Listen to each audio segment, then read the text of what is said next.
Bonjour à toutes et à tous et bienvenue pour cette nouvelle émission du séminaire. Nous allons accueillir cet après-midi, nous allons accueillir Sylvie Nevon, chercheuse indépendante, qui va nous présenter son travail sur les traités de Hofstede, car elle était précédemment en poste à Cologne.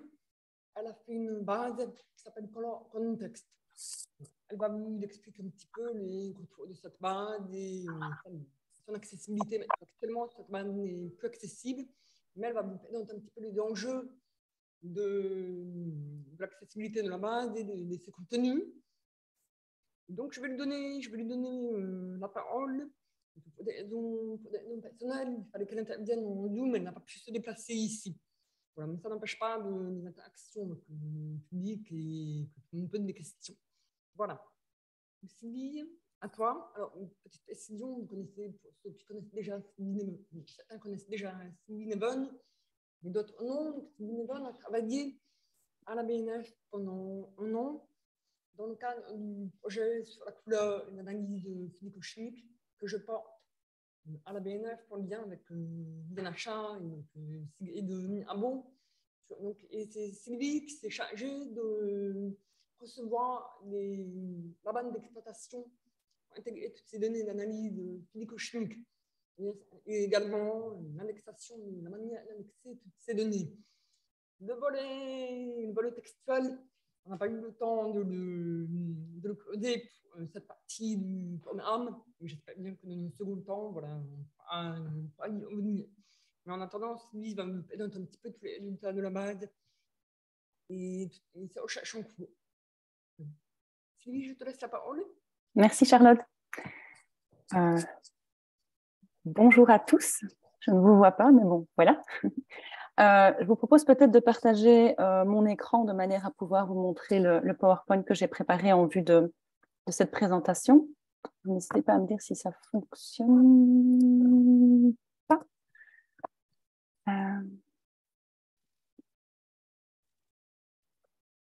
Est-ce que cela fonctionne? Oui. Voilà. Parfait.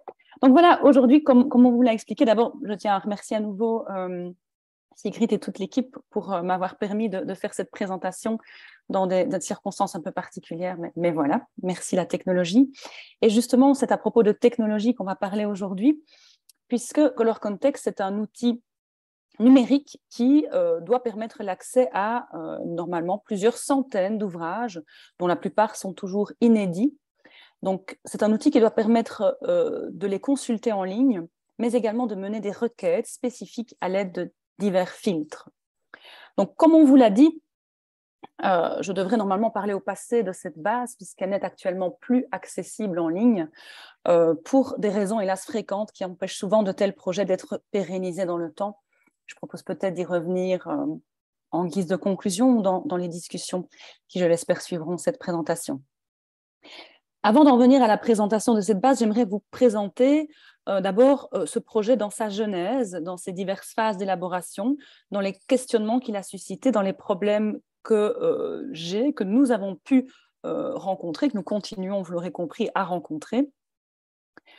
Et donc, de nouveau, merci de m'avoir permis de faire cette présentation, malgré le fait que la base n'est actuellement pas disponible. Alors, Color Context, qu'est-ce que c'est? À quoi se dédie cet outil? Eh bien, c'est un projet qui a été initié d'abord dans le cadre de mes recherches doctorales, donc c'est un projet qui date un peu, alors que je m'intéressais aux techniques et aux matériaux exploités par les artistes, principalement au Moyen-Âge et durant les temps modernes. Et pour étudier cet aspect, je me suis fondée en particulier sur des sources qui étaient encore relativement méconnues à cette époque, à savoir les livres de recettes artistiques.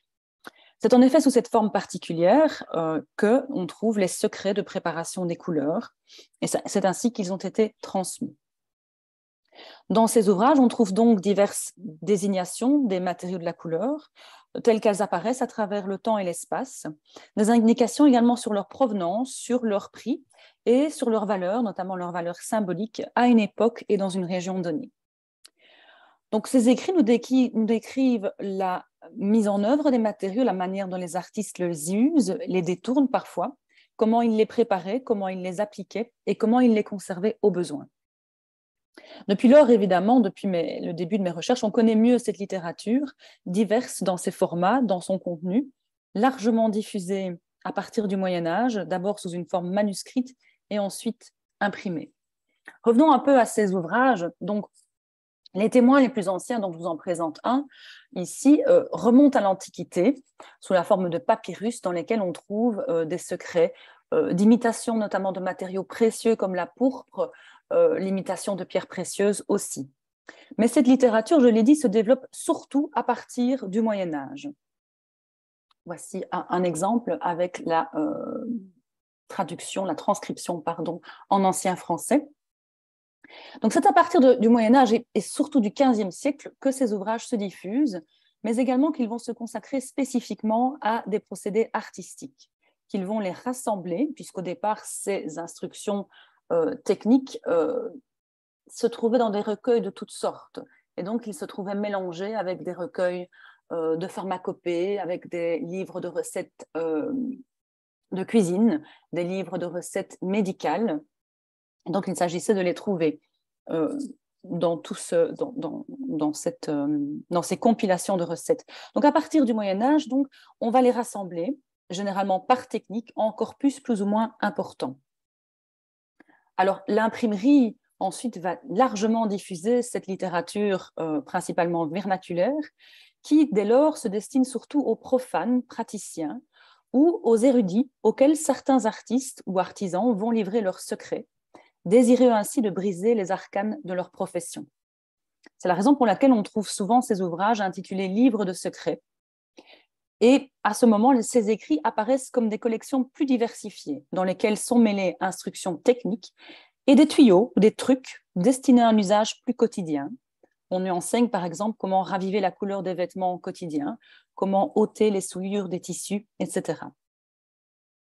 En parallèle de cette production imprimée, persiste une production manuscrite relativement bien documentée et dont l'un des témoins majeurs est sans doute l'ouvrage partiellement rédigé par Théodore Turquet de Mayerne, médecin à la cour de James et Charles Ier. Il s'agit d'un livre de notes et de recettes qui est particulièrement intéressant car de Mayerne nous informe entre autres avoir glané des informations auprès des artistes de son temps, tels que Van Dyck ou encore Rubens, comme le laissent entendre certaines annotations marginales, on voit ici le nom de Rubens qui apparaît, que l'on trouve au sein de ce recueil de recettes. Cette production d'ouvrages artistiques, de recueils de recettes, persiste jusqu'au XIXe siècle au moins, notamment à travers toujours des ouvrages manuscrits, époque à laquelle les matériaux sont pour la plupart produits industriellement. Donc certains artistes vont toutefois faire perdurer cette tradition de recettes et de trucs d'atelier. Et pour citer un exemple belge, celui de Jacques Blox, premier du nom, et de son compendium à l'usage des artistes qui a été publié en 1929. Désormais, on connaît les ouvrages emblématiques de cette littérature, accessibles car édités. On citera par exemple Cennino Cennini ou encore l'ouvrage de Théophile, souvent, peut-être trop souvent, mentionné dans la littérature scientifique. En parallèle, de très nombreux ouvrages, pour ne pas dire la plus large partie de cette production, restent encore difficiles d'accès et donc d'exploitation. Pourquoi cela ? Mais permettez-moi de revenir brièvement sur certaines spécificités et caractéristiques de cette production. En premier, je l'ai évoqué, la difficulté d'accès à ces sources. Et ceci commence par la difficulté de leur mise à jour. Nombre de livres de recettes sont à peine décrits dans les catalogues des bibliothèques ou n'ont simplement pas été signalés.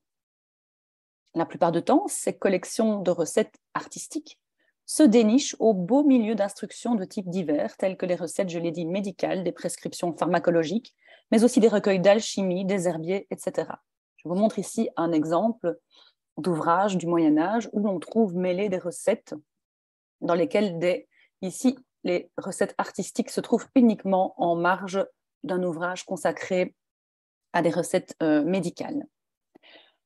Par ailleurs, donc un autre exemple ici, c'est un ouvrage de nouveau avec des recettes plutôt de type domestique pour un usage quotidien et on y trouve ici, jeté dans un espace laissé vide au départ, une recette destinée à la production d'une encre métallogallique. Par ailleurs, une fois débusquées, il faut encore les comprendre et donc d'abord les lire. Ces recettes sont le plus souvent rédigées dans des dialectes anciens et dans des langues diverses, ce qui donc implique une étude philologique et une transcription, idéalement une édition. Mais ce n'est pas toujours aussi simple. Ces recettes, ces secrets ont parfois été rédigés dans un langage codé. Je vous montre ici un exemple préservé à Augsbourg, où le P est en réalité à remplacer par un B, où le N est en réalité à remplacer par un U, et donc où l'auteur a tout simplement modifié l'alphabet qu'il a utilisé pour rendre plus difficile la lecture de ces recettes. J'ai malgré tout réussi à le déchiffrer. Une analyse codicologique aussi et historique qui doit permettre de déterminer au mieux le contexte de rédaction de ces recettes. Identifier son auteur permet en outre de gager la véracité des recettes et des instructions techniques telles qu'elles sont décrites. Il faut encore interpréter les recettes et cette étape suppose de comprendre et pouvoir décrire la recette suivant une suite d'opérations techniques et de matériaux intervenant dans celle-ci. Une terminologie spécifique, technique et historique doit être utilisée et maîtrisée. On le sait sans doute, les dénominations peuvent varier et se modifier au cours du temps. On dira les noms changent de substance et les substances changent de nom. Par ailleurs, des appellations confuses pour le lecteur d'aujourd'hui requièrent souvent le recours au lexique spécialisé et à des ouvrages de botanique anciens, sans oublier les désignations parfois relativement vagues. Je vous montre ici un exemple de termes qui ont été utilisés et qui désignent tour à tour des substances différentes. Et je sais que c'est un problème auquel Charlotte doit encore et toujours faire face, qui est fascinant mais laborieux. Enfin, je l'ai dit, des milliers d'instructions de ce type nous sont parvenues. Pourtant, longtemps, les chercheurs ont recours aux mêmes témoignages, rédigés dans un contexte historique et géographique précis, qu'ils ont pourtant tenté de mettre en relation avec des techniques attestées sur des œuvres produites à des époques et dans des localités bien diverses. L'exemple le plus frappant est sans conteste, je l'ai déjà cité, l'usage abusif du Libro dell'arte de Cennino Cennini, qui toujours sert à illustrer un ensemble de pratiques artistiques de la fin du Moyen-Âge et du début de la Renaissance italienne. En revanche, un nombre considérable de recueils techniques, majoritairement anonymes, suscitent toujours de nombreuses questions à l'égard de leur usage et de leur fonction originelle. Et ces ouvrages n'ont pas encore reçu l'attention qu'ils méritent. Revenons-en à Color Context. Color Context, c'est un projet de longue haleine. C'est un outil qui s'est construit en plusieurs étapes. À l'origine, je vous prierai de ne pas rire, il s'agit d'une base de données que j'avais développée pour un usage personnel en vue de classer les ouvrages qui ont servi à l'élaboration de ma thèse de doctorat. Donc, il s'agit là d'une toute première version, une version bien naïve peut-être, développée en FileMaker Pro, où, comme vous le voyez, j'avais pensé plusieurs interfaces, plusieurs entrées possibles. Une première interface consacrée, comme on le voit ici, à la source elle-même et aux informations, aux métadonnées relatives à celle-ci, où l'on trouvait son lieu de conservation, son auteur lorsqu'il était connu, le langage dans lequel les recettes étaient rédigées, une date précise ou approximative, un lieu d'origine, une description partielle de son contenu, des mots-clés qui permettent de caractériser les procédés et les recettes qu'on y trouve, quelques remarques sur le manuscrit en question et éventuellement la mention d'ouvrages ou d'éditions qui portent sur cette source.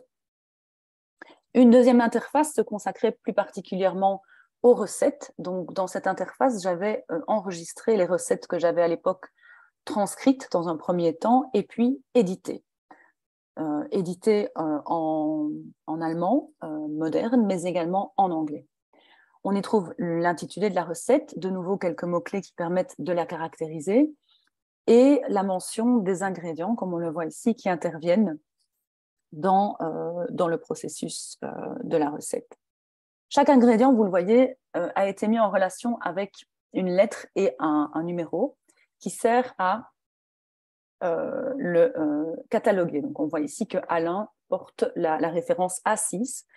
À quoi est-ce que cela a permis, vous le verrez, Donc, d'abord, j'avais également réalisé un glossaire dans lequel on trouve toutes les mentions d'ingrédients intervenant dans les recettes, son appellation courante, mais également les différentes désignations telles qu'elles apparaissent dans la recette, une description du matériau. Et donc, chaque matériau a été classé dans une autre interface encore, selon un code. Et ce code, il va servir après à définir une séquence. Une séquence, vous le voyez ici, qui apparaît sous le nom d'association, donc une séquence d'ingrédients dans l'ordre dans lequel ils apparaissent dans le processus technique. Alors, pourquoi cela? Eh bien, ça devait notamment me permettre d'identifier les recettes et les processus techniques qui étaient identiques. Et donc, chaque association similaire apparaissait dans une autre interface, ce qui m'a permis ainsi de retrouver des recettes ou même des listes complètes de recettes qui étaient similaires d'un manuscrit à un autre. Donc ici, on comptait le nombre de recettes similaires. Alors, à quoi est-ce que cette base de données a également servi? À répartir les recettes selon les procédés techniques auxquels elles se dédient. Donc, on voit ici qu'une large partie de celles-ci se consacre à l'art de la teinture, et ce sont principalement des recettes qui interviennent également dans des recueils à usage plus domestique. Donc, comme je l'ai évoqué tout à l'heure, des recettes de teinture utilisées pour raviver la couleur des vêtements quotidiens. On trouve une large part de recettes consacrées à la préparation de lacs de Brésil, d'autres recettes consacrées à la préparation de colorants qui interviennent cette fois dans l'art de la peinture et de l'enluminure, et ensuite toute une répartition, comme vous le voyez sur le graphique. Alors, étape suivante, de la petite base de données à usage personnel, on a développé à la faveur d'un projet en association avec le Max Planck Institute de Berlin, une base de données qui devait être en ligne. Alors, on a au départ récupéré la base de données FileMaker. Vous allez voir qu'elle ressemble fort à celle que j'avais développée pour les besoins de mes propres recherches. Donc, on a d'abord développé une base de données FileMaker avec le même type d'informations. Donc, toujours une interface consacrée aux ouvrages, une autre consacrée aux recettes, j'anticipe, pardon, une autre consacrée aux ingrédients, donc sous la forme de glossaire, et une autre consacrée aux différentes appellations de ces ingrédients. La nouveauté ici, vous l'avez vu, j'ai un peu anticipé, c'est qu'on a, à la faveur de ce projet, intégré dans la base de données en ligne la version numérisée des manuscrits lorsqu'elle était existante. Donc, il s'agissait de permettre au public qui se connecte sur le site de pouvoir consulter ces sources qui étaient transcrites et traduites et pouvoir mener des recherches à l'aide de différents filtres.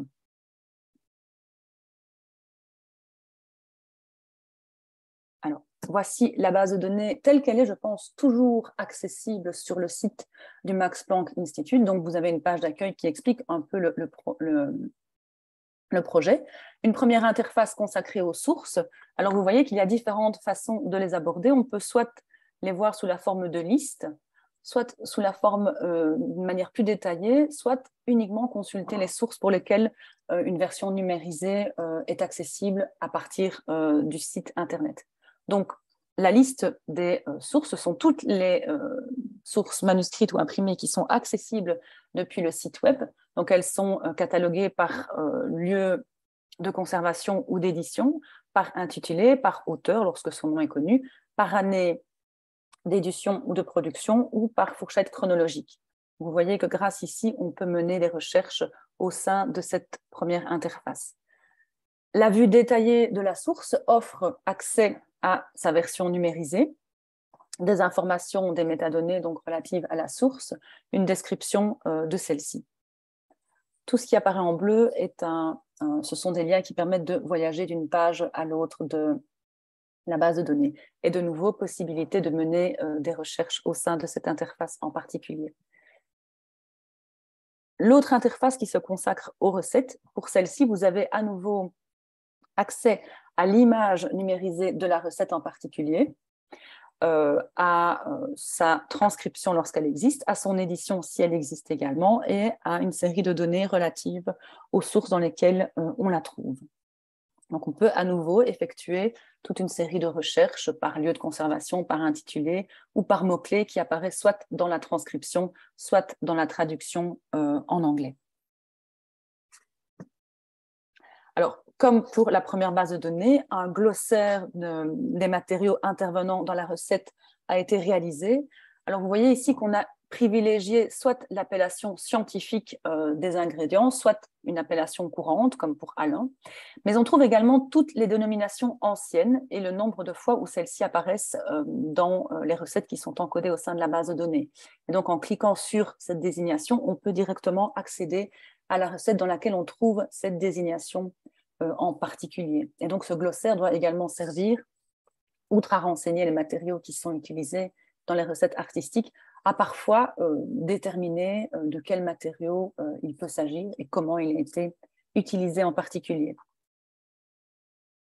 Alors, par rapport à cette base de données, quelques chiffres. Pour les besoins de cette base de données donc développée avec le Max Planck, un peu plus de 8500 recettes ont été transcrites. Toutes ne figurent pas dans la base de données car elles devaient encore faire l'objet d'un travail d'édition et d'harmonisation, à savoir que ce projet a été mené à l'aide de toute une équipe à qui avait été confiée une partie des transcriptions et des traductions, toutes devant transiter via une seule et unique personne, pour assurer une harmonisation, comme je l'ai dit, de ces éditions. Alors, dans le cadre de ce projet, nous avons dû faire face à un certain nombre de questions. Tout d'abord, celui de l'accès aux sources. Vous avez vu que pour certaines, on a dû mentionner le copyright de celles-ci.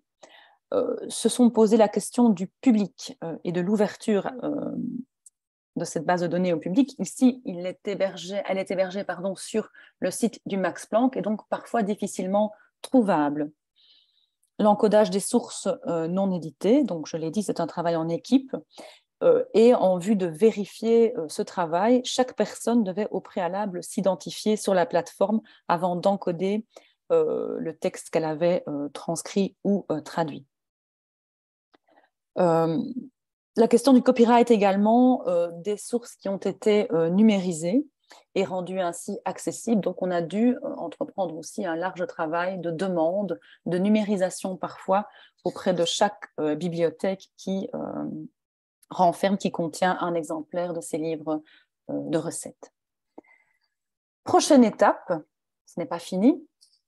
Color Context, nouvelle version, nouvelle mouture, dans le cadre d'un projet initié en 2016 jusqu'en 2019 à l'Université de Liège en Belgique. Alors, pour commencer, donc cette base de données, elle rassemble d'abord tout le matériel qui a été encodé dans la base de données du Max Planck, plus du matériel nouveau. Pour commencer, je l'ai dit, on a d'abord développé un prototype. Pourquoi un prototype? Parce qu'il s'agissait de soumettre cette base de données à un public divers et varié afin de développer cet outil et de préciser ses fonctions selon des feedbacks qui ont été reçus. L'idée de départ était de permettre une utilisation plus personnelle et finalement des échanges autour de la base de données, de construire un peu celle-ci comme une plateforme collaborative autour du sujet des matériaux de la couleur, et donc permettant ainsi de rassembler des personnes d'horizons divers et de formations diverses. Donc cet outil, en fait, qui devait être accessible en ligne, l'était via un nom d'utilisateur et un mot de passe qui était attribué à chaque personne qui souhaitait se connecter au site. Chaque personne pouvait intervenir selon des statuts différents, celui d'administrateur, qui avait un accès intégral, celui d'utilisateur en lecture seule, celui encore d'utilisateur qui pouvait réaliser des enregistrements personnels. Alors, ici, je vais m'arrêter un instant, si vous le permettez, pour transiter sur autre chose. En fait, je vous ai dit que la base de données actuellement n'était pas accessible. Eh bien, elle l'est pour les quelques minutes qui vont suivre. Donc, j'ai pu négocier avec les développeurs de la base de données que leur contexte version en ligne soit à nouveau accessible. Et c'est celle-ci que vous voyez à l'instant même sur l'écran. J'espère que vous la voyez en tout cas. Vous voyez ici que l'interface a un peu changé par rapport au prototype. Donc, c'est une page d'accueil qui se veut sobre et on accède à la base de données via ce lien. Je tiens à préciser, avant de poursuivre cette présentation, que la base de données n'a pas pu être finalisée, donc elle contient encore quelques lacunes et pas mal de choses doivent encore être perfectionnées. J'espère qu'on aura l'occasion un jour de le faire. Vous voyez également que la base de données est accessible en anglais, elle doit également l'être en français. Alors, je l'ai dit, on y accède via un mot de passe. Voilà, donc ici nous sommes dans la base de données en ligne. On retrouve le même type d'interface, donc celui consacré aux sources. On y trouve maintenant 1001 sources différentes. Une autre interface consacrée aux recettes, une autre consacrée aux matériaux, donc le glossaire dont je vous parlais, et une interface plus personnelle, j'y reviens. Donc, chaque source, comme vous voyez ici, elle apparaît. C'est une liste de sources qui se trouve enregistrée. Donc, en cliquant sur celle-ci, vous avez accès à un certain nombre de... Pardon, ici, je suis dans les recettes. Excusez-moi, je suis un peu confuse. Donc, voilà. Ici, ce sont les sources qui se trouvent encodées au sein de la base de données. Une petite aide-mémoire, lorsque vous trouverez en vis-à-vis une illustration de cette source, c'est que l'encodage de celle-ci est complété.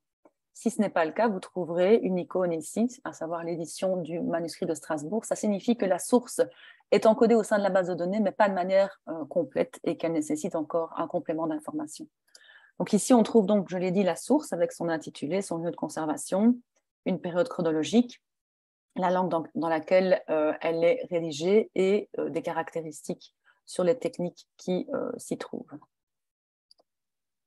Donc, on trouve cela, donc toute une série de filtres, un filtre libre qui permet de chercher dans toute la base de données, un filtre qui concerne les techniques, donc sous la forme d'une liste déroulante ici,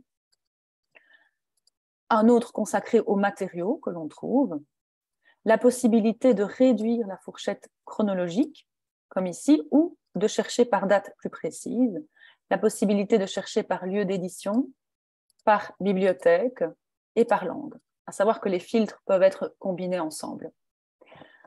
L'autre interface, celle des recettes. Donc ici, c'est un premier ouvrage. Donc on trouve la recette dans sa traduction en anglais et dans sa transcription ici en latin. Alors ici, c'est une recette relativement simple dans laquelle n'intervient que de la glaire d'œuf. Donc on trouve ici toute une liste des matériaux qui interviennent dans la recette avec la désignation également historique telle qu'elle apparaît dans le procédé technique. Si vous me permettez, je vais faire une petite recherche.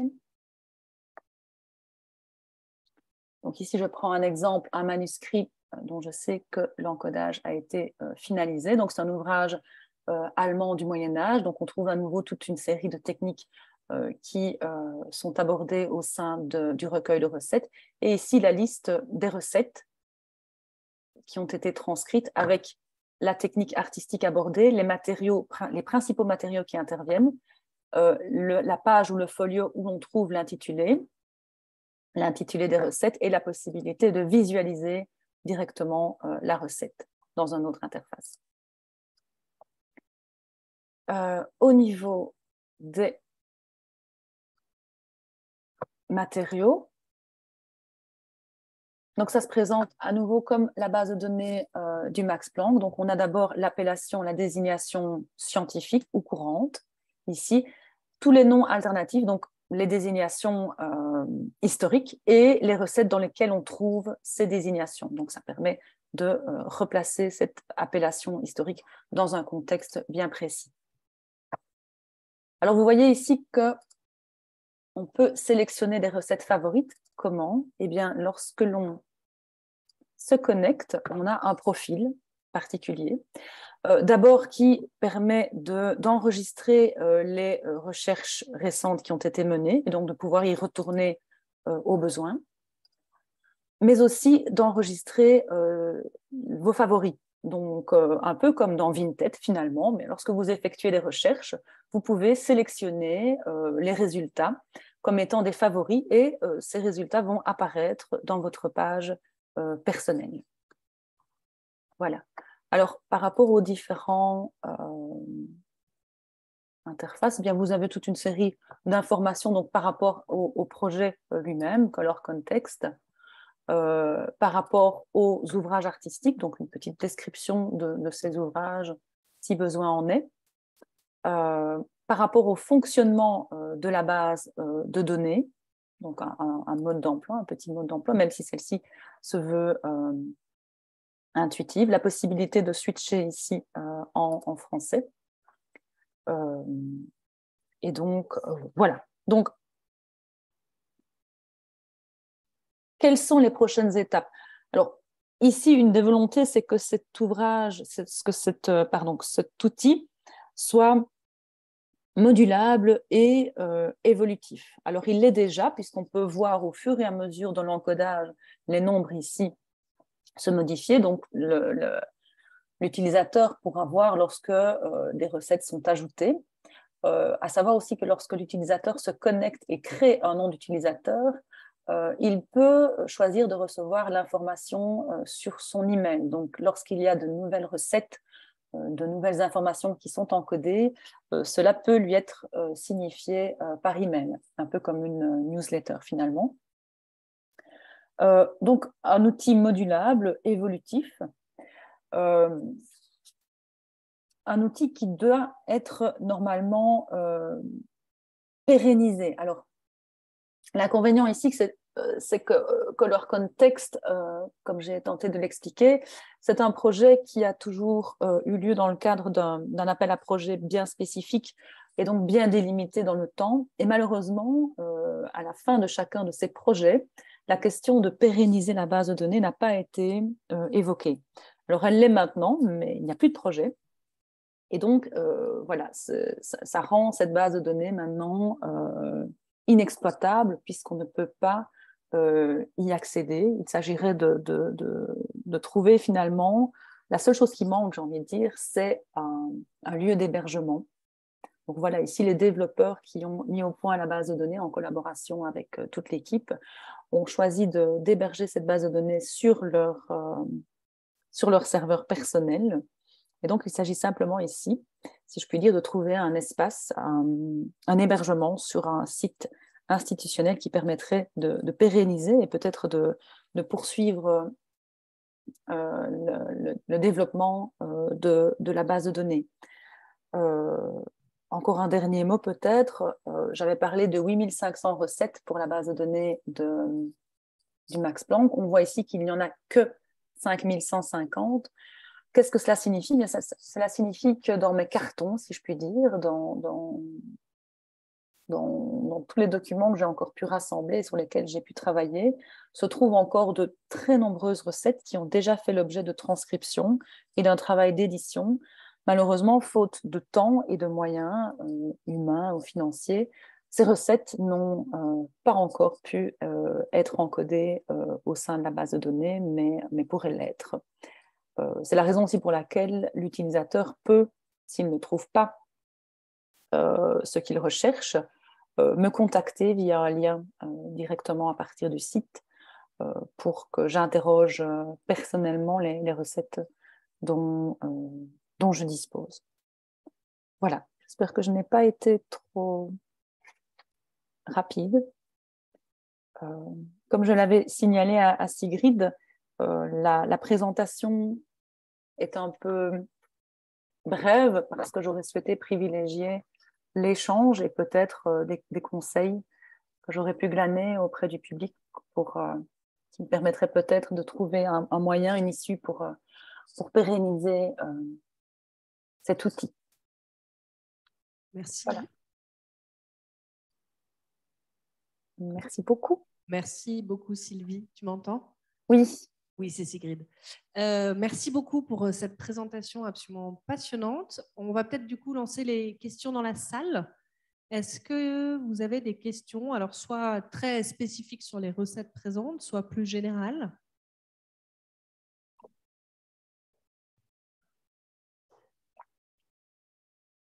Bonjour, merci beaucoup pour cette présentation. Je suis très heureuse de vous voir en vrai parce que j'avais utilisé votre base en 2000, enfin justement avant qu'elle ne ferme, parce que si j'ai bien compris, celle de l'université, quand elle était sur l'université de Liège, on pouvait y accéder. Moi, j'avais donné mon nom, j'avais une voilà. Donc je regrette vraiment que ça ne soit plus le cas. Et je voulais savoir, juste par curiosité, mais est-ce que l'IRPA n'est pas intéressé par votre projet, par exemple, puisque vous êtes basé en Belgique? Enfin, je ne sais pas. Non, j'ai bien tenté. En fait, finalement, l'inconvénient, c'est un peu triste, mais c'est comme ça, ce sont toujours les moyens financiers. Et donc, si la base de données n'entre pas dans un projet bien spécifique, et en l'occurrence un projet propre à l'IRPA, ce n'est pas possible. Donc, et là, comme cette base de données ne fait pas partie des projets de l'IRPA, puisqu'on se fonde plutôt sur des sources et non pas sur des résultats d'analyse, et ce sont plutôt des analyses scientifiques qui sont menées à l'IRPA. Ici, non, malheureusement. J'avais déjà un peu posé la question, j'avais tenté de les intéresser, mais c'est un peu compliqué en C'est réalité. complémentaire, on le sait tous quand même. Oui, absolument. Et ça, j'ai oublié de le dire, donc je vous remercie d'attirer mon attention là-dessus.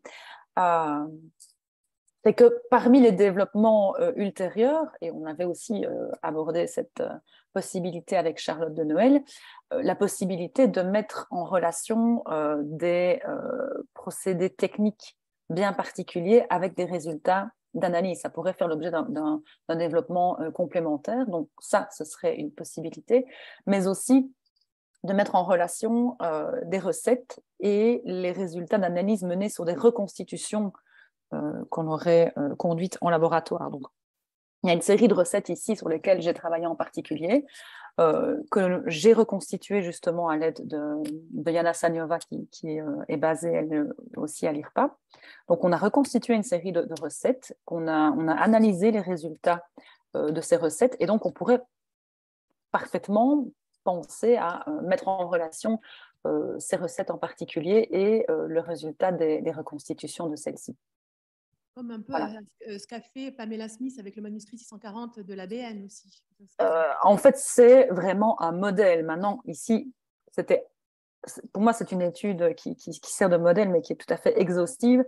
Ici, je crains que ce ne soit pas possible avec autant d'ouvrages, mais oui, c'est à prendre vraiment comme exemple. Tout à fait. J'avais une question sur le fond, parce que justement, ça fait longtemps que je n'ai pas pu consulter la base, forcément. Est-ce que vous avez intégré depuis toutes les sources de la Bibliothèque nationale, par exemple? Parce qu'il y en a aussi beaucoup. Il y a beaucoup de manuscrits. Est-ce que vous avez eu le temps de les intégrer? Parce que vos sources sont souvent allemandes, Oui. Du nord un peu de l'Europe. Bon, alors on pourrait compléter, évidemment. Donc, est-ce que vous avez travaillé dans ce sens? Alors, en effet, ce sont beaucoup d'ouvrages allemands parce que mes précédentes recherches, notamment mes recherches doctorales, portaient sur des ouvrages allemands ou en tout cas du nord de l'Europe. J'ai pu procéder à la transcription des livres de recettes qui sont recensés dans les catalogues de la BNF, mais malheureusement pas procéder à l'encodage de celles-ci dans la base de données. Donc, j'en dispose, comme je l'ai expliqué. C'est aussi ça qui est un peu regrettable, c'est que je dispose de ce type de matériel, de transcription, de très nombreuses transcriptions. Mais voilà, je n'ai malheureusement pas l'occasion de les intégrer dans la base de données, d'abord par manque de temps, mais aussi par manque de moyens, puisque celle-ci n'est même plus normalement accessible en ligne. Donc, c'est un peu regrettable, mais si vous souhaitez avoir des indications en particulier sur certains ouvrages de la BNF, n'hésitez certainement pas à me contacter. Voilà. Ce que tu disais, Sylvie, au niveau de la BNF du projet, qu'on voulait au départ intégrer tout un volet textuel dans la base des exploitations, mais il s'est avéré qu'il fallait d'abord commencer par le commencement, c'est-à-dire indexer toutes les analyses physico-chimiques, recevoir la base d'exploitation. Je pense que tout le volet textuel des analyses, de la flore, des traités de recettes, pourrait faire l'objet d'un second projet dans la continuité du précédent projet. Une fois que la base d'exploitation sera sur pied, on verra ensuite comment on peut ajouter la dimension textuelle croisé avec des champs d'interrogation qui ont été envisagés pour la BED. Donc ça, mais c'est un sujet qui est tellement important en soi que je pense qu'il faut qu'on arrive à monter un projet à part. Oui. Au début, c'est pas que je voulais faire en même temps, parce que j'avais vu la matière, c'est pas possible de réfléchir à la fois sur l'annexation d'analyse elle-même, le lien avec d'art, l'iconographie. Voilà. Donc c'est vraiment un autre volet du projet que Oui. développer à l'issue du projet qu'on mène. Absolument. Et c'est un projet de longue haleine, mais ici, voilà, il pourrait être entamé par l'usage de matériaux particuliers, parce que certaines recettes sont identiques parfois d'un ouvrage à un autre et sur une période de temps relativement longue, donc il est difficile de mettre en relation un procédé, une source avec des résultats d'analyse en particulier. Ce qui est intéressant, c'est quand on trouve des matériaux qu'on a peu ou rarement, très rarement utilisés et qui sont pourtant détectés dans des analyses. Et donc là, lorsqu'ils sont en plus mentionnés dans les livres de recettes, c'est vraiment intéressant. Ici, on avait par exemple l'usage des colorants anthocyanes. Je ne sais pas si ça évoque quelque chose. Donc, des colorants qui sont principalement produits par des végétaux comme des bleuets, des coquelicots ou comme certaines baies comme les myrtilles. Eh bien, ces matériaux, ces végétaux sont décrits dans les livres de recettes artistiques comme ayant servi à produire des colorants utilisés dans l'art de l'enluminure. Or, ce qui est intéressant, c'est que les techniques analytiques actuelles ne permettent pas de les identifier. Et donc, on a quelque part ici un moyen de connaître l'usage de matériaux, alors même que ces matériaux ne peuvent plus, ou en tout cas ne peuvent pas encore plutôt être identifiés à l'aide d'analyses physico-chimiques. D'où l'intérêt parfois de pouvoir compléter ces données par des sources textuelles comme celle-ci.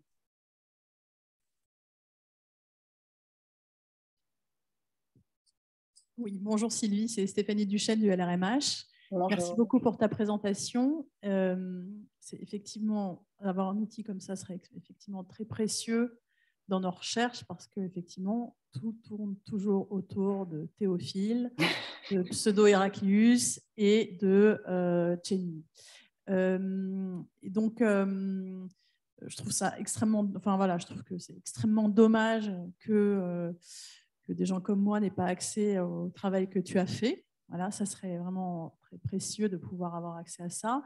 Et j'ai une suggestion. Il y a quelques années, quand le domaine d'intérêt majeur de la région Île-de-France s'appelait encore matériaux anciens et patrimoine, donc c'était le DIMMAP, il y avait eu un projet sur les données et la gestion de données qui était mené par Laurent Romary, qui est directeur de recherche à l'INRIA. Et on avait évoqué, alors pour un tout autre projet, c'était plutôt pour des résultats d'analyse de spectroscopie vibrationnelle en Raman notamment, la possibilité d'héberger nos bases sur un TGIR, une très grande infrastructure de recherche. C'est que des barbarismes, je suis désolée, mais c'est un TGIR qui s'appelle Humanum, qui est dédié aux sciences humaines et sociales et aux humanités numériques. Et je sais qu'on a. Alors, le projet ne s'est pas fait pour le Raman, la spectroscopie vibrationnelle en question, mais je sais qu'on avait eu un accord de principe pour que notre base, qui n'a pas eu lieu finalement, soit hébergée sur ce TGIR Humanum. Donc, et il me semble qu'il n'y avait pas de contraintes sur la nature des données hébergées. Qui nous était imposée. Donc voilà, c'est une piste qui vaut ce qu'elle vaut. Hein. Le DIM depuis ne s'appelle plus DIMMAP, mais DIMPAMIR.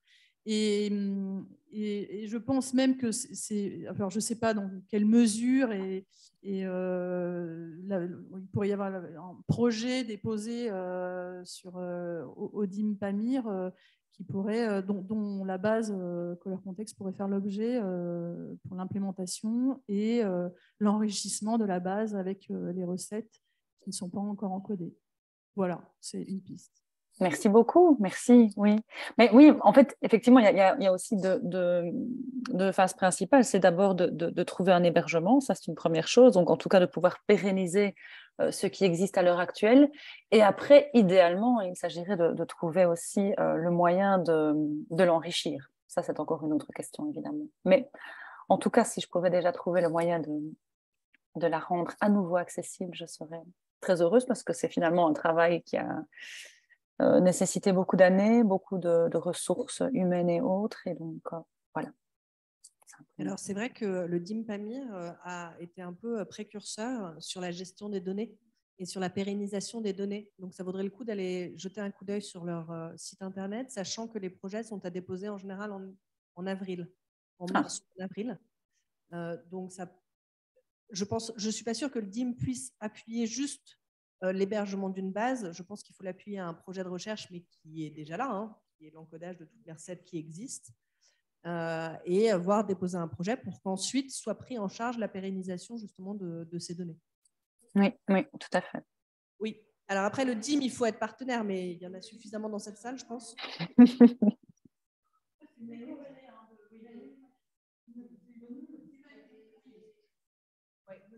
Alors, Humanum, c'est totalement décorrélé. En effet, c'est une structure du CNRS. Le problème d'Humanum, c'est les moyens humains, pas financiers. Ils ont beaucoup d'argent, mais ils ne sont pas beaucoup. Et donc, la vitesse de réponse est extrêmement lente pour avoir un accord et ensuite pour pouvoir déposer concrètement. Donc, ça peut valoir le coup de passer par un autre biais qui permet ensuite de se raccrocher à Humanum. D'accord, institution, comme par exemple c'est le cas avec la BNF, certaines données peuvent être stockées de façon pérenne dans Humanum. Oui, mais il faut en faire la demande. Et il faut que les institutions... Ah non, si jamais il y a déjà un accord entre institutions, ça doit aller plus vite.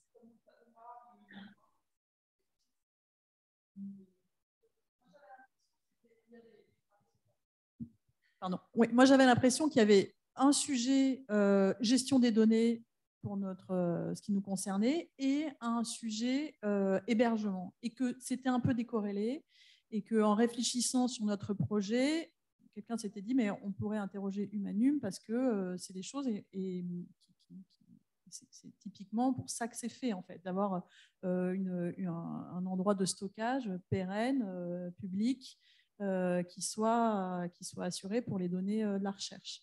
Donc, moi, j'avais l'impression que c'était décorrélé et qu'on aurait très bien pu, sans... Bon, après, voilà, je ne sais pas exactement, mais j'avais l'impression qu'on aurait pu déposer nos données dans Humanum sans être lié à un projet du DIMMAP. Mais effectivement, ça vaudrait peut-être le coup. Enfin, il me semble qu'on est plusieurs institutions à être...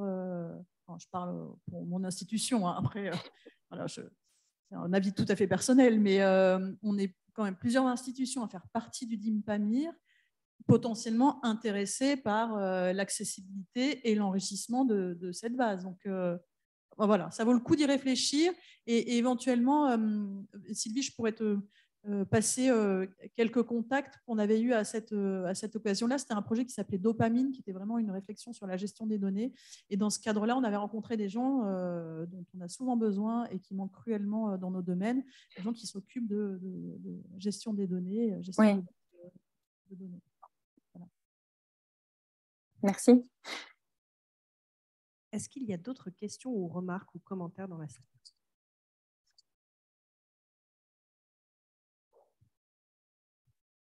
Moi, je voulais bien prendre un exemple dans les bases pour naviguer à l'intérieur. Alors, je m'appelle Stéphanie Decroux-Augustin. Je commence une thèse de doctorat sur les techniques de la peinture en France au Moyen-Âge et à la Renaissance, peinture de chevalet et peinture murale. Et la question que je me pose, c'est la provenance des matériaux. Et dans tous les textes et les documents d'archives, l'azurite est toujours dénommé azur d'Allemagne. Quand on a azur tout seul, on n'est même pas sûr que ce soit de l'azurite. Alors je me demandais si dans les recettes germaniques, on avait des provenances plus précises de cette azurite. Est-ce que des endroits qui permettaient de déceler des lieux où il y avait des mines au Moyen-Âge et à la Renaissance apparaissaient dans vos traités? Oui. Merci pour votre question, et c'est un sujet vraiment fascinant. En fait, on a parfois des appellations de régions ou de villes. Reste à savoir maintenant s'il s'agit là de mines ou d'endroits où en tout cas les fournisseurs pouvaient s'approvisionner, ou si on va plutôt conseiller d'aller se fournir chez tel et tel apothicaire ou quelqu'un qui vend une qualité particulière d'azurite, en particulier lorsque ce sont des ouvrages qui ont finalement peu circulé et donc dont une production relativement limitée. On n'a pas toujours cette indication. En revanche, lorsqu'elle apparaissait dans les livres de recettes, je suis en train de chercher après un exemple précis, mais je n'en suis plus certaine, j'ai tenté de faire corréler ces désignations avec les listes d'apothicaires qui ont été publiées par le Durner Institute. Je ne sais pas si vous voyez de quoi je parle. Ça a fait l'objet d'un travail réalisé par Christoph Krekel. Donc, ils ont publié ces listes, ces taxés, où l'on trouve ainsi tous les matériaux disponibles chez les apothicaires à usage des artistes, notamment des artistes peintres et enlumineurs de l'époque. Et donc là, on trouve non seulement, cette fois, le nom du matériau, son prix. Et donc, on peut voir que pour un même matériau, on avait des prix différents selon sa pureté, par exemple. Et alors là, des indications beaucoup plus claires quant à leur provenance géographique. Et donc, ici, ce que j'ai essayé de faire, mais pas de manière systématique, je dois bien l'admettre, c'est de mettre en parallèle certaines désignations. Je sais qu'il y avait notamment un bleu d'Heidelberg qui avait été cité dans les recettes. Donc, j'ai tâché de voir si dans ces listes d'apothicaires, on trouvait ainsi plusieurs catégories de bleu azur mentionnées pour les villes d'Heidelberg et à quoi ça pouvait ainsi correspondre. Mais ça reste rare tout de même, et ce sont souvent des désignations parfois très vagues. C'est vrai que le terme azur, utilisé seul, apparaît le plus fréquemment. On a tendance à penser qu'il s'agit d'azurite, et on pourrait le penser lorsqu'il s'agit d'une production en langue allemande en particulier, sans plus de certitude. Sans plus de certitude, et cela se complique encore lorsqu'on sait que ces ouvrages-là ont été copiés et pas au sein d'une même ville, mais parfois sur des distances plus ou moins longues. Donc, est-ce que le terme azur utilisé par un artiste, je dirais, qui travaillait à Heidelberg, signifie le même matériau pour un artiste français qui travaillait 50 ans plus tard? C'est une question à laquelle je ne suis pas certaine de pouvoir répondre pour l'heure, en tout cas. En tout cas, moi, je viens du C2RMF auparavant, donc, et je sais que dans les analyses des tableaux, on trouve de l'azurite quasiment tout le temps. C'est vraiment courant. Donc, oui. On sait bien qu'il était employé, mais maintenant, on va comprendre d'où il vient. Oui, oui. Mais ça, je pense que c'est... Pardon ? Pour l'instant, dans les textes, on trouve azur et azur d'Allemagne. Et on a l'impression que, si on lit les textes, on a l'impression qu'il est quasiment toujours importé, mais c'est sûr que ce n'était pas le cas. Non. Ça m'étonnerait que ce soit uniquement le cas parce qu'il y a plein de mines, il y a plein de minéraux d'azurite en France. Et j'ai commencé une petite collection et je me rends compte qu'il y a des bleus de très différentes natures, de très différentes couleurs. Et on voit bien que le bleu allemand est très foncé par rapport au bleu français, mais ils devaient probablement utiliser un peu de tout. Oui, mais justement, oui. D'après les sources textuelles. Mais justement, lorsqu'on va préciser une désignation de matériaux pour lesquels on utilise finalement une appellation de couleur, hein, quand certaines recettes vous préconisent de prendre de l'azur et du rouge et du vert sans plus d'informations, on peut penser que les artistes, eux, savaient de quoi ils parlaient, donc n'avaient pas besoin de préciser davantage la nature du matériau. Lorsqu'on parle d'azur d'Allemagne, c'est sans doute une qualité bien particulière d'azurite qui la distingue alors d'un autre produit. Mais maintenant, est-ce que de nouveau, comme les recettes ont été copiées, elles ont parfois perdu un peu de leur signification. Donc, est-ce qu'on désigne toujours bien le même matériau lorsqu'on a recopié la recette et recopié cette recette? Est-ce qu'il s'agit toujours de la même chose ou pas? C'est une question, d'où l'intérêt aussi de mener des reconstitutions en laboratoire qui permettent parfois de faire la lumière sur certaines désignations un peu vagues. Mais voilà, ici, on n'a pas assez de données pour l'heure, en particulier sur l'azurite. On le rencontre tellement souvent, mais comme vous le dites très bien, sous la désignation azur ou azur d'Allemagne, pas souvent autre chose, malheureusement. Merci beaucoup pour vos explications. Je vous en prie.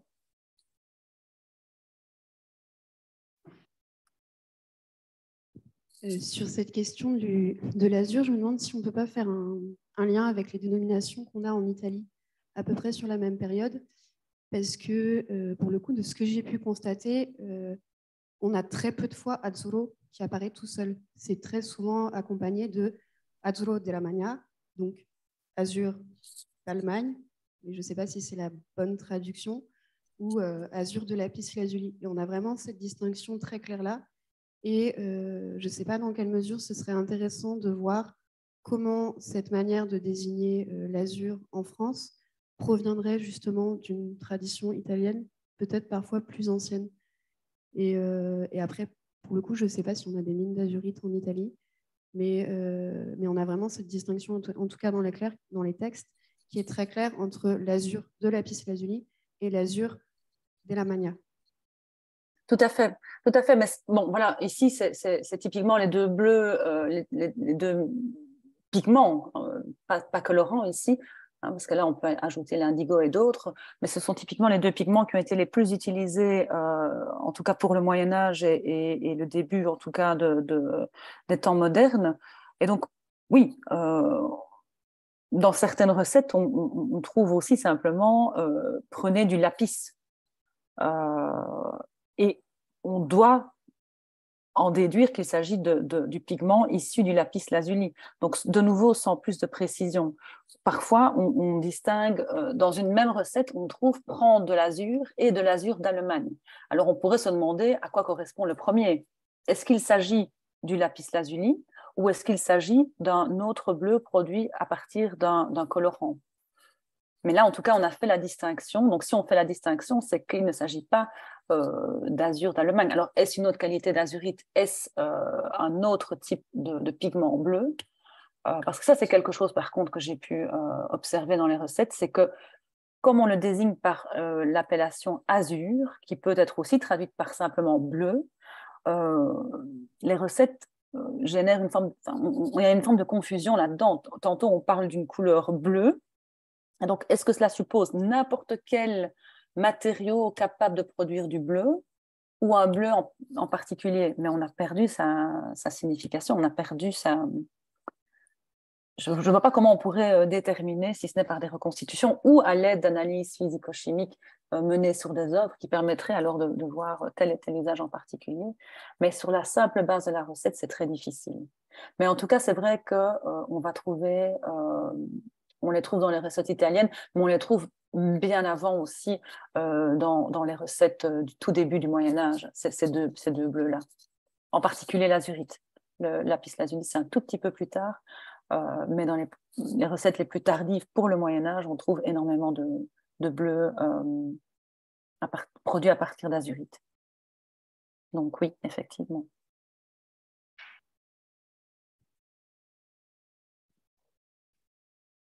Oui, bonjour Sylvie, Anne-Solène Lehaut du C2RMF. Alors moi, bonjour. Je vais repartir sur une série de questions qui a ouvert la session. Tout d'abord, un grand merci pour votre présentation parce qu'on voit le parcours, ce long parcours de construction de cette base de données qui est un outil extraordinaire pour tous les chercheurs.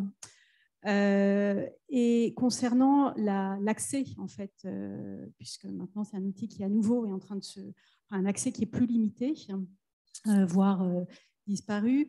Plusieurs de mes collègues ont parlé de Manoum, mais pour un projet de votre dimension, qui est un gros projet avec énormément de données, je voulais vous signaler une information que vous avez peut-être déjà concernant l'ERIS et l'ERIC, qui est une plateforme européenne de coordination regroupant différents partenaires. Et l'année prochaine, ce consortium va ouvrir un appel à projet autour de la numérisation et du digital, qui aura lieu en 2023, avec pour ambition le développement de plateformes à travers l'Europe. Alors, ça reste encore des outils que vous avez bien pratiqués, puisque c'est des moyens par appel à projet, avec toute la difficulté que ça pose, hein, puisque c'est des appels qui sont limités dans le temps.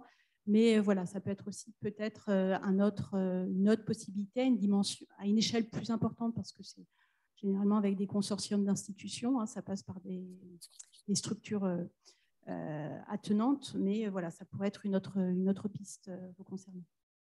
Merci. Est-ce qu'éventuellement, je pourrais vous demander de m'envoyer les informations par email pour avoir... Oui, je vous donnerai surtout le nom du contact de la personne qui pourra vous diriger. Parfait, merci beaucoup. Merci. Mais oui, et en fait, juste pour rebondir un tout petit peu ou ajouter quelque chose par rapport à cela, j'aime bien l'appellation plateforme, peut-être plus que base de données et collaboration aussi.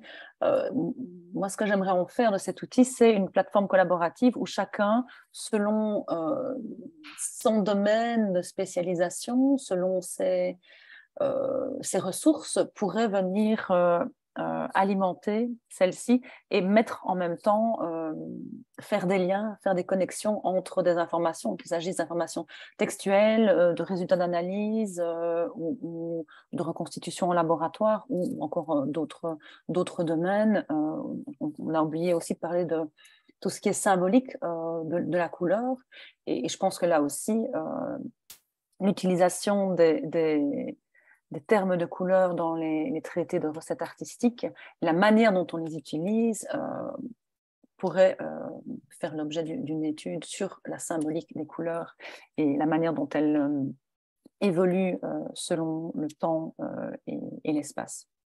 Donc, je pense que oui, on pourrait vraiment développer plus avant cette plateforme, on va dire, et pas cette base de données. Oui, ça serait très intéressant, d'autant qu'on ne peut pas être spécialiste de tout. Donc, si jamais des spécialistes plutôt des écrits italiens, voilà, je fixe Rio qui est juste là. Mais justement, pour essayer de couvrir un peu plus, sous forme collaborative, de couvrir l'Europe, puis peut-être d'autres zones. Mais oui, tout à fait. Et c'est vrai qu'ici, cette base de données, on l'a remarqué, elle contient énormément de textes produits dans l'Europe du Nord. Et si on pouvait l'alimenter avec des écrits qui viennent plutôt de l'Europe du Sud ou même d'autres régions, ce serait d'autant plus intéressant. Et parmi les recherches que j'avais essayé de mener à l'aide de la base de données, c'était de tenter de retrouver des traditions de collection de recettes. Donc de voir un peu, on le sait, bon nombre d'entre elles ont été diffusées par la copie qui n'étaient pas nécessairement exécutées par des artistes ou des artisans, mais par des moines copistes, simplement. Mais donc, on trouve vraiment des traditions de recettes. Par exemple, voilà, l'ouvrage de Théophile, on en possède plusieurs exemplaires qui datent de différentes périodes, mais c'est le cas aussi pour le manuscrit de Strasbourg, et c'est le cas pour bon nombre de ces recueils de recettes. Et c'est surtout en venant grossir en venant grossir le corpus et à l'aide d'un outil comme cette base de données qu'on peut identifier ces collections de recettes qui sont identiques, voire similaires, et mieux mesurer leur impact dans les pratiques artistiques de l'époque. Et donc les mettre en parallèle avec une diffusion plus ou moins importante, une diffusion plus ou moins locale. Voilà, c'est une possibilité de recherche qui, moi, m'intéresse particulièrement. Mais voilà. Oui, on comprend bien. Moi, je voulais revenir un peu sur le contenu aussi, mais cette fois, vous parlez de l'indigo, et notamment sur la problématique indigo-GED. Est-ce qu'on voit dans les textes une différence entre l'indigo Bagdadoun, par exemple, donc, qui serait l'indigo indien, et la fleur de GED ou l'écume de GED, qui serait plus proprement européenne, ou est-ce qu'en fait les termes sont utilisés de manière indifférenciée? Pour la peinture, hein, je ne parle pas de la teinture, parce qu'en teinture, c'est quelque chose qui a été très régulé, mais beaucoup moins en peinture. Et donc, est-ce qu'on voit apparaître des choses Oui, et peut-être moins dans la production manuscrite, parce que là, on est toujours un peu au Moyen-Âge et je pense qu'on a privilégié plus une espèce qu'une autre. Et donc, c'est un peu selon la datation proposée pour le recueil de recettes ou pour la recette elle-même qu'on peut tantôt identifier telle ou telle espèce. Mais par contre, dans les ouvrages imprimés, on fait la distinction, oui, que ce soit par la désignation même ou on précise l'origine de celle-ci. Et on va préconiser tantôt l'usage d'une variété, tantôt l'usage d'une autre, selon les résultats qu'on souhaite obtenir. Mais ça, on le voit surtout dans les ouvrages imprimés. Oui, avant ça, il n'y a pas de différence qui est tellement faite. On en trouve, mais c'est plus rare. Et de nouveau, je pense qu'ici, je manque un peu cruellement de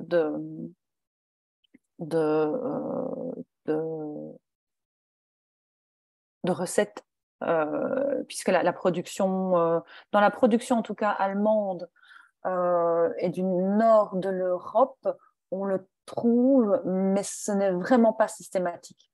Ce n'est vraiment pas systématique, mais ça commence. Mais alors, ça va vraiment se systématiser à partir de, je dirais, du XVIe siècle, oui. Oui. Donc, à partir de là, oui, effectivement.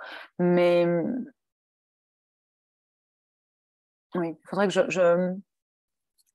je m'y replonge, en fait. Non, mais un jour, on aura le temps d'en discuter plus approfondi. Oui, mais je suis sûre qu'on peut le trouver. Oui, je pense aussi. Il faut avoir les bonnes recettes, le bon nombre, d'où l'importance du corpus, en fait, d'élargir voilà. les corpus. Oui, tout à fait. Tout à fait. Et ici, bon, ben, voilà, le fait est que ça reflète pour l'instant mes recherches précédentes. Donc, voilà, des ouvrages du nord de l'Europe, beaucoup sur les colorants anthocyanes, beaucoup sur les lacs de Brésil. Donc voilà, ici, c'est loin d'être exhaustif. Mais... Est-ce qu'il y aurait d'autres questions dans la salle? Non? Eh bien, écoute, merci beaucoup, Sylvie. C'était passionnant. On espère que tu vas trouver une solution et qu'on pourra t'aider à trouver une solution. Bravo pour ce travail énorme. Je pense qu'on est tous extrêmement désolés de ne pas pouvoir y avoir accès. Voilà. Profitez-en. Voilà, parce que là, avec toutes les discussions que j'ai eues un peu en aparté avec différents collègues, en fait, tout le monde a besoin et attend ce type de base. On est trop souvent arrêté sur les 3 principaux manuscrits pour le Moyen-Âge et puis ensuite pour l'ère moderne sur les 2 autres. Donc, oui. Finalement, on passe notre temps à toujours relire les mêmes. Et ce qui nous a ce qui nous a causé beaucoup de tort, puisque moi, je travaille plutôt sur les panneaux italiens. Et les gens qui ont étudié la technique italienne ont passé beaucoup de temps à chercher Cennini dans les panneaux italiens, là où, en fait, on a utilisé beaucoup d'autres choses et beaucoup d'autres techniques et pas uniquement celle de Cennini. Et je pense que c'est vraiment par un manque d'accès aux sources des traités anciens. Donc, on a un vrai biais par rapport à ça. Et c'est vrai que ta base permet d'essayer de s'affranchir de ce biais-là. Donc, c'est vraiment intéressant. À bientôt. Je l'espère. Merci pour votre attention et très bonne journée à vous toutes et tous. Je ne vois personne, mais bon, je peux imaginer. Oui, il y a un garçon. Voilà, mais c'est déjà pas mal. Et du coup, je vais en profiter pour vous présenter un peu le programme du séminaire. Donc, Sylvie reste en ligne, bien sûr. Enfin, c'est sur mon téléphone, je suis désolée, je ne vois pas rien. Le 15 novembre prochain, nous recevrons Nicole Blanc et Hélène Ristoff, qui sont toutes les deux des chercheuses émérites au laboratoire AOROC, qui est le laboratoire d'archéo de l'ENS, et qui vont nous présenter un travail qu'elles mènent depuis plusieurs années qui s'appelle Dire le décor antique, où elles mettent en relation des textes, donc tous les textes antiques sur le décor, la peinture de décor, et des décors issus de fouilles de terrain. Ensuite, le 13 décembre, nous aurons Delphine Morana-Burlot, qui est maîtresse de conférence à Paris 1 et qui viendra nous présenter la fabrique de la couleur au XVIIIe siècle à la recherche du liant idéal. Ce sont ces travaux qu'elle mène actuellement sur l'usage de la cire et comment au XVIIIe siècle, on a essayé de relire Pline et de réinterpréter Pline pour recréer un liant à la cire qui serait plus durable que le liant à l'huile dont on commence à quand même bien connaître les défauts. Ensuite, le 10 janvier, tout ça sera bien évidemment en ligne sur le site de l'INHA. Et puis, je vous enverrai quelques jours avant, enfin, j'enverrai au réseau quelques jours avant les annonces. Donc, le 10 janvier, nous aurons Richard Gameson, qui est professeur à l'Université de Durham et qui nous parlera lui aussi de recettes de pigments, mais des recettes d'origine britannique. Donc, lui, il a travaillé sur un corpus différent de celui de Sylvie. Et je ne sais pas comment est-ce qu'il l'a mis en ligne. Je ne sais même pas s'il s'est mis en ligne ou pas. Donc, ça nous donnerait un peu une autre vision. Le 7 février, nous aurons une présentation du projet ArtTerm, qui est un projet de terminologie artistique entre Italie et France entre le 15e et le 16e siècle. Donc, c'est mené par des chercheuses franco-italiennes. Le 14 mars, nous aurons une présentation du projet Aorum, alors de la partie historique du projet Aorum, puisque nous avons ici la partie analytique du projet Aorum. Anne-Solène Lehaut est là et elle nous a déjà présenté certains résultats l'année dernière. Donc là, ça sera sur le projet Aorum et les sources techniques de la peinture. Le 11 avril, François Pachamiran, qui est actuellement en postdoc à l'INHA, nous présentera la matérialité du livre médiéval. Alors en fait, il va surtout nous présenter tous les travaux qu'il mène avec une équipe italienne de Turin sur les manuscrits et les techniques d'enluminure pour les manuscrits orientaux, principalement syriaques, mais pas que syriaques.